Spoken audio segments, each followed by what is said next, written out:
Acuan apa yang digunakan? Acuan apa yang digunakan? Layang-layangnya selayang pandang, kelompok enam suka bertenda. Izinkan kami untuk berbincang tentang pemeriksaan.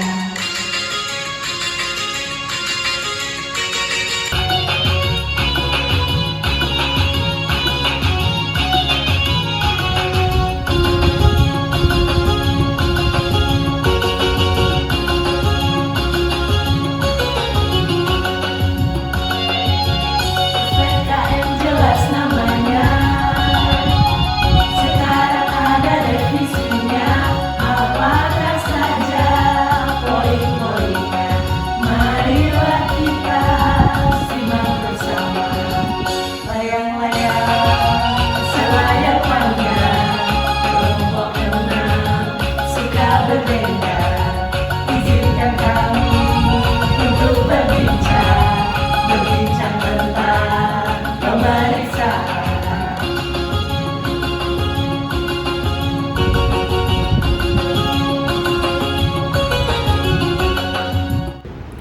BPK diberi mandat oleh Undang-Undang Dasar 1945 untuk memeriksa pengelolaan dan tanggung jawab keuangan negara.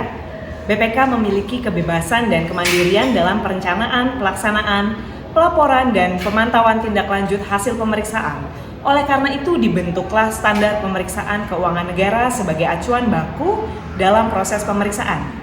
BPK pertama kali menyusun standar pemeriksaan yang diberi nama Standar Pemeriksaan Keuangan Negara pada tahun 2007. Namun setelah SPKN dilaksanakan, SPKN sudah tidak lagi sesuai standar audit internasional, nasional, dan tuntutan kebutuhan saat ini. Maka solusinya adalah SPKN tersebut harus disempurnakan lagi karena perkembangan standar pemeriksaan saat ini sudah mengarah kepada perubahan dari berbasis pengaturan detail ke pengaturan berbasis prinsip. Untuk dapat lebih memahami rancangan revisi SPKN, kami akan menyampaikannya dalam 3 subtema, yaitu alasan revisi SPKN 2017, proses baku, dan isu-isu terkait perubahan materi. Alasan pertama terjadinya revisi SPKN yaitu berdasarkan amanat Undang-Undang Nomor 15 Tahun 2004, yaitu tentang pemeriksaan atas pengelolaan dan tanggung jawab keuangan negara. Undang-undang tersebut mengamanatkan agar dinamika standar pemeriksaan internasional dijadikan pertimbangan dalam penyusunan SPKN agar SPKN menjadi standar yang diterima oleh umum. Lalu untuk undang-undang yang dimaksud, yang pertama yaitu pada penjelasan umum huruf B menyatakan bahwa pelaksanaan pemeriksaan didasarkan pada suatu standar pemeriksaan. Standar yang dimaksud disusun oleh BPK dengan mempertimbangkan standar di lingkungan profesi audit secara internasional. Dan untuk selanjutnya pada penjelasan pasal 5 ayat 2 yaitu menyatakan bahwa proses penyiapan standar mencakup langkah-langkah yang perlu ditempuh secara cermat dengan melibatkan organisasi terkait dan mempertimbangkan standar pemeriksaan internasional agar dihasilkan standar yang diterima secara umum. BPK telah menetapkan Peraturan BPK Nomor 1 Tahun 2017 tentang Standar Pemeriksaan Keuangan Negara atau yang lebih dikenal dengan SPKN. Referensi utama penyusunan SPKN adalah International Standards of Supreme Audit Institution atau yang lebih dikenal dengan ISAI Framework. Dalam perkembangannya, International Organization of Supreme Audit Institution atau INTOSAI telah menyempurnakan ISAI Framework menjadi INTOSAI Framework of Professional Pronouncements sebagai referensi pengembangan standar bagi anggota INTOSAI. Dengan mempertimbangkan perubahan tersebut serta kebutuhan pengaturan standar yang berkembang, BPK memandang perlu untuk melakukan revisi atas SPKN 2017. Salah satu revisi mayor yang dilakukan adalah dengan menambahkan standar untuk setiap jenis pemeriksaan, yaitu standar pemeriksaan keuangan, standar pemeriksaan kinerja, standar pemeriksaan dengan tujuan tertentu kepatuhan, dan standar PDTT investigatif. Alasan revisi SPKN adalah kebutuhan revisi yang lebih jelas. SPKN 2017 belum mengatur secara jelas beberapa hal sebagai berikut, antara lain: 1. Standar untuk 3 jenis pemeriksaan. Pemeriksaan laporan keuangan, pemeriksaan kinerja, pemeriksaan dengan tujuan tertentu. Yang kedua, perhitungan kerugian negara atau daerah dan hubungannya dengan pemeriksaan investigatif. Ketiga, kewajiban penyusunan laporan hasil pemeriksaan, sistem pengendalian intern atau SPI, dan kepatuhan dalam pemeriksaan keuangan. Keempat, pendekatan dalam pemeriksaan kinerja, pendekatan proses, hasil, dan masalah, serta penentuan topik pemeriksaan kinerja. Yang kelima, pemeriksaan atas tindak lanjut rekomendasi, serta yang terakhir, pengaturan mengenai tujuan pemeriksaan mencakup lebih dari satu aspek pemeriksaan atau combined audit. Sesuai keputusan BPK nomor 1 tahun 2014 tentang proses baku pengembangan SPKN, terdapat 8 proses baku revisi SPKN, yaitu pengidentifikasian topik atau masalah, riset terbatas, penulisan draft exposure SPKN, persetujuan dan peluncuran draft exposure SPKN, dengar pendapat draft exposure SPKN, pembahasan tanggapan dan masukan atas draft exposure SPKN, konsultasi draft exposure revisi SPKN dengan pemerintah, dan yang terakhir, finalisasi dan penetapan SPKN. Dalam rangka revisi SPKN, Ketua BPK membentuk Komite Standar SPKN yang terdiri dari Dewan Konsultatif, yang terdiri dari Ketua, Wakil Ketua, dan anggota. Panitia Kerja yang terdiri seluruh eselon 1 BPK dan Sekretariat.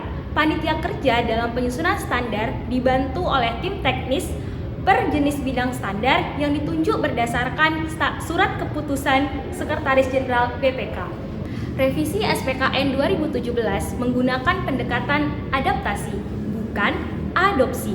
Komite Standar SPKN selain mempertimbangkan best practice yang berlaku di dunia internasional, juga memperhatikan konteks hukum yang ada di Indonesia. Adaptasi yang paling signifikan adalah pengaturan dalam pemberian opini laporan keuangan pemerintah yang mempertimbangkan 4 hal sebagaimana diatur di dalam Undang-Undang Pemeriksaan Pengelolaan dan Tanggung Jawab Keuangan Negara, yaitu kesesuaian dengan standar akuntansi pemerintah, kecukupan pengungkapan, efektivitas sistem pengendalian intern, dan kepatuhan terhadap peraturan perundang-undangan. Berikut ini beberapa isu perubahan materi atas revisi SPKN 2017 antara lain sebagai berikut. 1. Kerangka konseptual direncanakan tidak lagi menjadi bagian draft revisi SPKN, namun substansi materinya tetap dipertahankan. Adapun substansi dalam kerangka konseptual tersebut kemudian diatur dalam 1. Gambaran umum pemeriksaan keuangan negara diatur dalam prinsip BPK. Unsur-unsur dan prinsip-prinsip pemeriksaan keuangan negara diatur dalam Standar Umum Draft Revisi SPKN 2017. 3. Tindak lanjut hasil pemeriksaan diatur dalam Standar Pelaporan. 4. Pengembangan standar pemeriksaan diatur dalam kerangka penyusunan SPKN. Isu perubahan materi yang kedua adalah diperluasnya penggunaan SPKN, di mana yang sebelumnya berfokus pada subjek yang terdiri atas PPK, pemeriksa, akuntan publik, dan APIP, sekarang berfokus pada keuangan negara sebagai objek, di mana siapapun yang memeriksa wajib menggunakan SPKN apabila objeknya adalah keuangan negara. Isu perubahan materi yang ketiga terdapat pada unsur pemeriksaan yang sepenuhnya diselaraskan dengan ISSAI 100 dengan beberapa perubahan utama, yaitu pertama, terdapat 3 pihak dalam pemeriksaan keuangan negara. Kedua, untuk poin hal pokok dan informasi hal pokok serta poin kriteria dijadikan menjadi 1 poin. Yang ketiga, terdapat poin baru yaitu sifat penugasan. Kemudian yang keempat, 2 poin sebelumnya yaitu bukti pemeriksaan dan laporan hasil pemeriksaan menjadi kepercayaan dan keyakinan dalam pemeriksaan keuangan negara. Kemudian terakhir, pemantauan tidak lanjut hasil pemeriksaan tidak lagi menjadi unsur, namun BPK tetap berkewajiban memantau tindak lanjut hasil pemeriksaan sesuai dengan amanat Undang-Undang Nomor 15 Tahun 2004. Isu perubahan materi keempat yaitu berkaitan dengan adanya tambahan standar untuk per jenis pemeriksaan, yang mana sistematikanya menganut dua level standar, yaitu level induk dan level anak. Pada level induk, substansi materi SPKN tahun 2017 secara umum masih dipertahankan, yaitu standar pokok yang berlaku untuk semua jenis pemeriksaan, yaitu terdiri dari standar umum, standar pelaksanaan pemeriksaan, dan standar pelaporan pemeriksaan. Yang kedua, yaitu level anak, yaitu level standar untuk per jenis pemeriksaan, yang mana level ini tidak dapat dipisahkan dari level induknya, yang terdiri dari standar pemeriksaan keuangan, standar pemeriksaan kinerja, standar pemeriksaan dengan tujuan tertentu kepatuhan, dan standar pemeriksaan dengan tujuan tertentu investigatif. Dadah.